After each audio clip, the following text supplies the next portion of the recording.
तो भाई 14 नवंबर के दिन जब इंडिया में चिल्ड्रंस डे सेलिब्रेट होता है, इतना अच्छा दिन होता है ना, ओंटारियो में, कनाडा में, वही इस साल से 2025 से उस 14 नवंबर के दिन को ब्लैक डे घोषित कर दिया जाएगा। मतलब ऑलमोस्ट कर ही दिया गया है, मेरे अकॉर्डिंग तो कर ही देना चाहिए।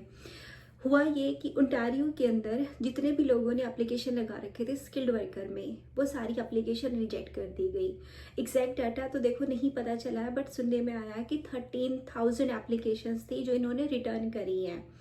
इतने लोग उसके अंदर थे स्किल्ड वर्कर, जैसे कि प्लम्बर, इलेक्ट्रीशियन और टेक्नीशियन, इलेक्ट्रिक वाले जो भी ये काम होते हैं ना, लेबर वाले, जिसको ये लोग स्किल्ड वर्कर बोलते हैं। मोस्टली उनके एनओसी 7 से स्टार्ट होने वाले होते हैं। तो उन सब की एप्लीकेशन को ये बोल के रिजेक्ट कर दिया कि भाई आप लोग फ्रॉड हो। मतलब इतने लोग कैसे फ्रॉड हो सकते हैं, आई डोंट नो। तो एक लोग, दो लोग, कितने इतने इंसान कैसे फ्रॉड कर सकते हैं ना, और वो भी बहुत अच्छी अच्छी कंपनीज के लोग भी हैं उसके अंदर, बिना एप्लीकेशन को चेक करे। सो अगर आपके खुद की एप्लीकेशन रिटर्न हुई है या आपके किसी दोस्त की, रिश्तेदार की हुई है, सो आई एम सॉरी एंड कुछ नहीं हो सकता इस चीज़ में। तो सबसे बुरी बात ये थी, 1 साल हो गया था लोगों को इनविटेशन आ रखे थे, पिछले साल सितंबर 2024 की बात है। सितंबर से थोड़ा पहले के भी इनविटेशन थे, मतलब वही 2024 में जिस जिसको स्किल ट्रेड के इनविटेशन आए थे, एप्लीकेशन को इन्होंने चेक भी नहीं करा, बिना चेक करे सबकी एप्लीकेशन ऐसे रिटर्न कर दिया। तो चलो इनका फैसला, ये लोगों ने रीजन दिया है कि पहली बात तो फ्रॉडुलेंट है, दूसरी बात हमारे पास अब ये ऑक्यूपेशन इन डिमांड में नहीं बचे। सेकंड रीजन हम एक्सेप्ट करते हैं, इन डिमांड में नहीं बचे, तो इन्होंने अपने अकॉर्डिंग फैसला ले लिया। हालांकि जिस तरीके से ट्रीट करा गया है वो तरीका ही गलत है, ये सारा प्रोसेस ऐसे नहीं होना चाहिए था। पहला जो सबसे बड़ा रीजन है फ्रॉडुलेंट वाला, उसके ऊपर बात करते हैं।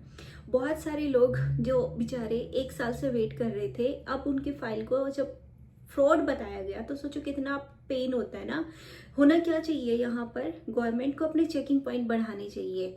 ओंटारियो को यानी OINP को, उन्हें नए वीज़ा ऑफिसर रखो या कुछ और चेकिंग पॉइंट रखो, जैसे कि ये हो सकता है कि हम आपके एम्प्लॉयर के ऑफिस आएंगे, वहाँ आके चेक करेंगे। खैर इतना आसान नहीं है इनके लिए, आई एग्री, बट कुछ और चेकिंग पॉइंट हो सकते थे इसकी जगह पे, कुछ और एडिशनल डॉक्यूमेंट मांगे जा सकते थे। तो जो लोग नहीं प्रोवाइड कर पाते ना वो डॉक्यूमेंट, उनकी फाइल रिजेक्ट हो जाती। इस तरह से बाय डिफॉल्ट सबकी फाइल रिजेक्ट करना, सबको एक तराजू में तोलना, ये गलत है। तो अब इसके वजह से बहुत सारे लोग बेचारे जो आउट ऑफ स्टेटस हो गए या विजिटर वीज़ा पे चले गए, अब उनका करियर ऑलमोस्ट ख़त्म होने वाला है, क्योंकि विजिटर वीज़ा के बाद वर्क परमिट कनाडा की पॉलिसी बंद हो गई है। अब अगर वो दोबारा वर्क परमिट पर आते हैं LMIA या किसी भी तरीके के थ्रू, तो उन्हें कंट्री एग्जिट करनी पड़ेगी, फिर री एंटर करेंगे, और वो भी फ्लाइट एयर वे से। मतलब फ्लैग पोलिंग वगैरह सब बाई रोड बंद हो चुका है अब तो कितना कॉस्टली पड़ता है ये लोगों के लिए बाहर जाना, फिर री एंटर करना। मेरे खुद के भी कुछ फ्रेंड्स ऐसे हैं जिनकी फाइल इस कैटेगरी में लगी हुई थी, और अब इतने टाइम बाद उनकी फाइल रिटर्न आ गई है। मैं बता नहीं सकती कितना मेरे को बुरा लगा है। चलो वो तो मेरे दोस्त थे, बट और लोगों के लिए भी बहुत बुरा लगा है। इस तरीके से मैनेजमेंट हैंडल नहीं होता है, एक प्रॉपर वे होना चाहिए। गवर्नमेंट ने ना सिर्फ अपना देखा, जो बेचारे लोग फंसे हुए हैं किसी की तरफ नहीं देखा कि लोग अब क्या करेंगे, क्या आगे उनको पाथवे हो सकता है, कुछ प्रोवाइड नहीं करा गया है। तो अब इस चक्कर में बहुत सारे लोग टोरंटो में प्रोटेस्ट कर रहे हैं, और वो प्रोटेस्ट अभी तो चल ही रहा है। रोज बेचारे जा रहे हैं, पीसफुली लेकर खड़े हैं अपनी बात को कि भाई हमारे साथ ये हुआ है और इसको देखो क्या कर सकते हैं आगे ना, इस बात के लिए। अगर आप भी जाना चाहते हैं तो आई वुड से कि आप जरूर जाओ, क्योंकि 1 से भले 2, 2 से भले 4, तो जितने लोग वहां पर दिखेंगे गवर्नमेंट को, उन्हें पता चलेगा कि जो उन्होंने करा वो गलत है, और हो सकता है कुछ इनके फेवर में भी डिसीजन लिया जा सके। बट एक चीज का आपको यहाँ पे ध्यान रखना है, पीसफुली सारा प्रोटेस्ट होना चाहिए। मारपीट से कोई सोल्यूशन नहीं होता। कभी भी कोई भी प्रोटेस्ट अगर पीसफुली चल रहा है तो उनकी बात की वैल्यू होती है, हर कोई सुनता है। जैसे ही वो लोग दंगे फसाद और ये सब शुरू करते हैं ना, सिर्फ डिपोर्ट होते हैं लोग और उसमें अरेस्ट होते हैं, और कोई सोल्यूशन उनकी बात का नहीं निकलेगा। तो अगर आप भी जा रहे हो तो आई रिक्वेस्ट कि प्लीज पीसफुली रखो इस चीज को, ज़्यादा दंगे फसाद में मत घुसाना। और जिन लोगों की फाइल रिजेक्ट हो गई है उनके लिए मैं यही बोलूँगी कि आप लोग थोड़ा सा शांत रहें, अपने दिमाग पर ज़्यादा प्रेशर ना दें। सोचो आगे क्या हो सकता है, क्या आपके पास फ्यूचर के ऑप्शन हो सकते हैं, आप कंसल्टेंट को एक्सप्लोर करो, जाके किसी से लॉयर से बात करो, एंड आई एम श्योर कि कोई ना कोई तरीका आपके लिए भी ज़रूर निकलेगा। बहुत सारे पाथवे होते हैं, देखो कई बार हमें पता नहीं होते, बट जो लॉयर कंसल्टेंट होते हैं उनको पता होते हैं।